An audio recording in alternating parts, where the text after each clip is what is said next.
শুনলাম মন্ত্রী চন্দ্রনাথ সিনহা কোটি কোটি টাকা দুর্নীতি দায়ে যেটা কেস হয়েছিল সেই কেসে নাকি বেল পেয়েছে।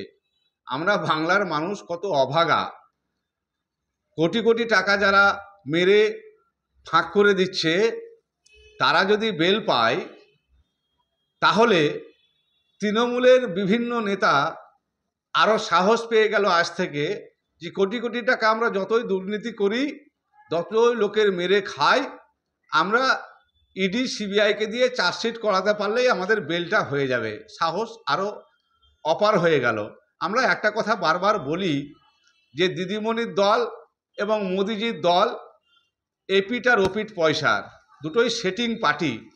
নইলে দিদিমণি যে মোদিকে বিধানসভায় চোর চোর বলে গালিগালাজ করলো, আপনি দেখলেন এখনো পর্যন্ত কিছু হলো না।